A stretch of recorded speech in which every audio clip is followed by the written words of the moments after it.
Good morning, everybody. Welcome to Tales from the Eagle's Nest. I'm Miss Lazarga, and today I'm reading Creepy Pair of Underwear by Aaron Reynolds. Pictures by Peter Brown. Go. Jasper Rabbit needed new underwear. On Thursday, Mom took him to the underwear store and grabbed the last 3 packages of plain white. But as they headed for the checkout, Jasper spotted them. They were glorious. Creepy underwear, so creepy, so comfy. Mom, can we get these? Jasper pleaded. I think they're a little too creepy, said Mom. They're not creepy, they're cool, said Jasper. And I'm not a little bunny anymore, I'm a big rabbit now. Mom agreed to buy just 1 pair. That night, Jasper wore his cool new underwear to bed. Do you want me to leave the hallway light on? Asked Dad. Dad, I'm not a little bunny anymore, said Jasper. I'm a big rabbit now. His dad shut the door, and that's when Jasper noticed. The underwear glowed, a ghoulish greenish glow. He closed his eyes. He pulled up the covers. He buried his face in his pillow, but it didn't help. He could still see that ghoulish greenish glow. Jasper leaped out of bed and put on a pair of plain white. He stuffed the creepy underwear into the bottom of his laundry hamper. He finally fell asleep. But when he got up the next day, he was wearing the creepy underwear. Jasper threw them into the garbage can. He was still a big rabbit. He wasn't scared or anything, but he was done with scary underwear. After school, Jasper was doing his homework when he heard it, a scratchy, scraping sound coming from his dresser. He opened the drawer, and they were back, staring at him with that ghoulish, greenish glow.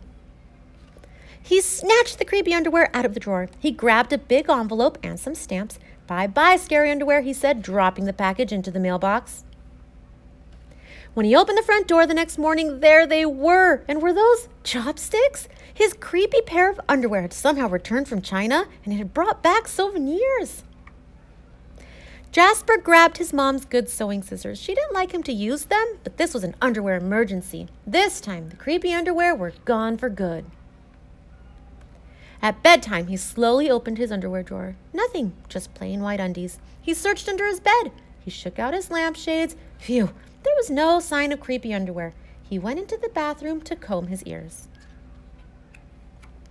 They were back. What's the matter with you? His mom asked. You're so jittery lately.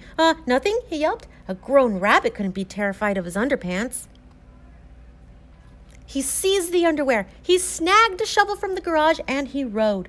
He didn't stop pedaling until he reached Creek Hanger Hill. Jasper began to dig. He dug until his hole was dark and deep and 100% underwear proof. He dropped the underwear in. They gleamed from the bottom, that ghoulish greenish glow, but not for long. When he got home, Jasper crept up to his dresser. They couldn't be in there. There was no way, right? He reached for the handle. He peeked in. Nothing, just plain white. Jasper smiled and turned out the light. There was just one problem. It was really dark in here, even for a big rabbit. Jasper turned on the light. He looked at his non-glowy pair of plain white, and he knew what he had to do. So he grabbed his shovel, headed to the hill.